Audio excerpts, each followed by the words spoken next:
hangin.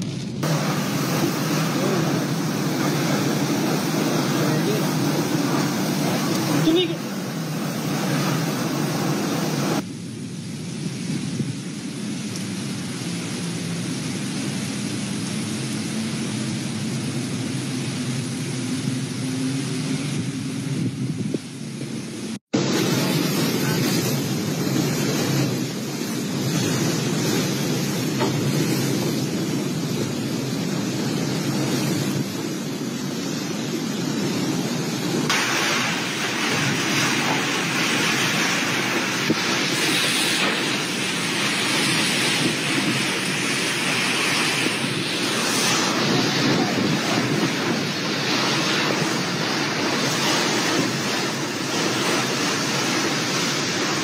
Super Typhoon Nando o Ragasa bahagyang humina habang patuloy na lumalayo mula sa Babuyan Islands.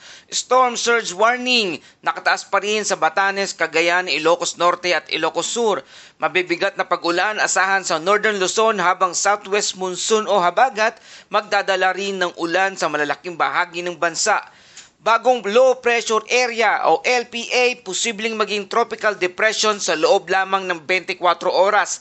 Nagbabadyang bagyo na tatawaging Upong maaring makaapekto sa Bicol Region at Eastern Visayas bago matapos ang linggo. Magandang araw Pilipinas! Ito ang Pilipinas Weather ngayong araw ng Martes, September 23, 2025. Narito ng ating latest update ng panahon.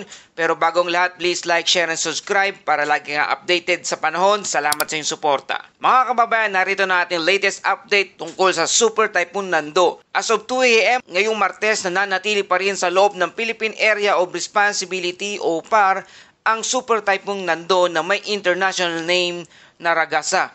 Bahagya na itong humina matapos ang matinding pananalasa sa Babuyan Islands kagabi.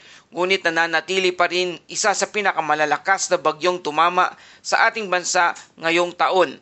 Ang huling tala ng Pag-asa ay nasa layong 145 kilometers kanlurang hilagang kanluran ng Kalayan, Cagayan ang sentro ng bagyo.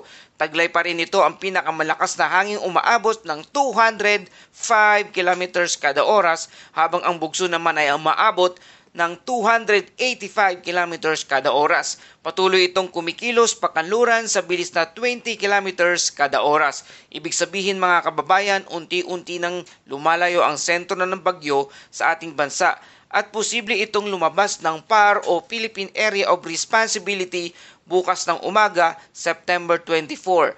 Pero kahit papaano, ramdam pa rin ang epekto ng malakas na hangin, ulan at storm surge sa hilaga bahagi ng Luzon. Narito po ang mga lugar na sa ilalim pa rin ng Tropical Cyclone Wind Signal. Babala ng malalakas na hangin. Signal number 4, hilagang bahagi ng Ilocos Norte at ilang bayan sa Cagayan kabilang ang Calayan at Labera. Inahasan ito ang matinding pinsala sa mga gusali at pananim. Signal number 3, Batanes sa nalalabing bahagi ng Cagayan at malalaking bahagi ng Ilocos Norte, Apayao. Dito posibleng mapinsala ang mga kabahayan at infrastruktura.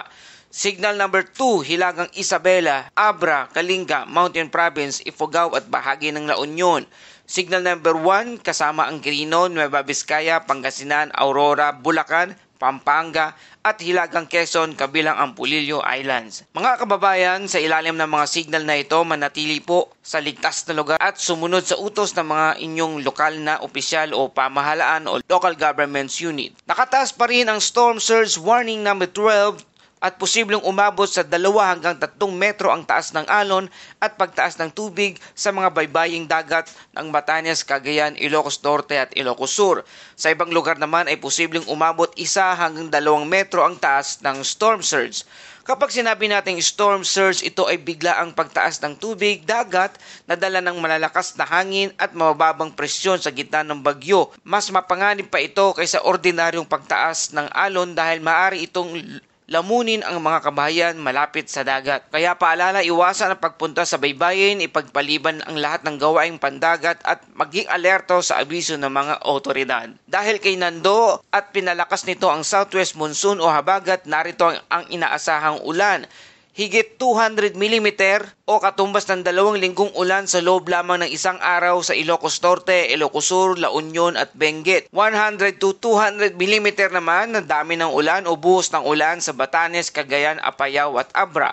50 to 100 mm naman sa Kalinga, Mountain Province, Ifugao, Nueva Vizcaya, Pangasinan at Zambales. Kung mapapansin ninyo, halos buong Northern Luzon ay apektado ng matinding pag-ulan. Bukod pa rito, Metro Manila, Cavite, Batangas, Laguna, Rizal at Occidental Mindoro ay makakaranas din ng ulan dahil sa habagat. Ang ganitong volume ng ulan ay may mataas na tsansang magdulot ng pagbaha at landslide lalo na sa mga bundok at tabing ilog. At para sa ating sea condition, patuloy na lubhang mapanganib ang paglalayag. May taas na hanggang 14 na metro ang alon sa seaboard ng Babuyan Islands, 12 metro sa Batanes hanggang 10 metro naman sa hilagang baybayin ng Cagayan. Ibig sabihin, bawal po munang lumayag kahit sa malalaking barko, mas delikado lalo para sa maliliit na bangka at di motor na bangka. Samantala, narito ang ilang mga aktwal na pangyayari na nakuna ng mga residente sa mga lugar na dinaanan ng bagyo. Sa Laulu, Cagayan, pinadapa ang malalakas na hangin ang mga palay na malapit na rin sanang anihin ng ating mga magsasaka. Sa Santa Ana, Cagayan, nakuna ng video ang halos zero visibility na ulan at hangin halos pumutol na ng mga puno.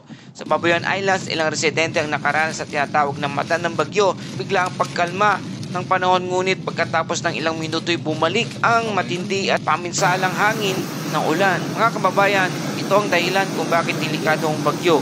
Akala mo tapos na, pero pag nasa loob ka ng mata, mas malakas pa ang kasunod na hampas ng hangin at ulan. Mga kababayan, habang lumalabas na si Bagyong Nando, binabantayan naman ng Pag-asa ngayon ang isang low pressure area sa labas ng Philippine Area of Responsibility. Mataas ang posibilidad na ito ay maging isang tropical depression sa loob lamang ng susunod na 24 oras.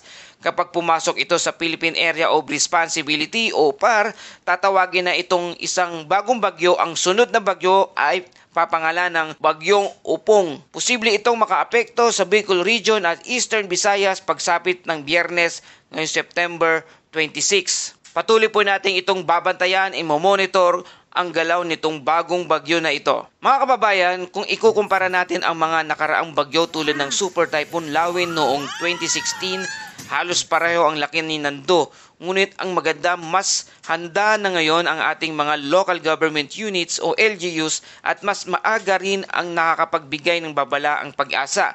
Ang mahalaga ngayon ay disiplina at pakikiisa. Kahit gaano kaganda ang forecast at babala, kung hindi tayo makikinig at susunod, mananatili pa ring mataas ang panganib. At para sa ating Bible verse for the day mula sa Awit 46 verse 1, Diyos ang ating kanlungan at kalakasan, handang saklolo sa oras ng kagipitan. Mga kababayan, sa gitna ng unos, huwag tayong mawala ng pag-asa. Ang salita ng Diyos ay makapagbibigay sa atin ng lakas ng loob sa kabila ng mga pagsubok na nararanasan natin sa mga oras na ito. Mga kababayan, salamat sa iyong patuloy na pagtangkilik at pagtutok dito sa Pilipinas Weather ngayon. Huwag kalimutang mag-like, share, and subscribe para lagi kang updated sa panahon. Ito ang Pilipinas Weather ngayon na lagi nagpapaalala, maghanda, magiligtas, maging alerto. Ingat tayong lahat.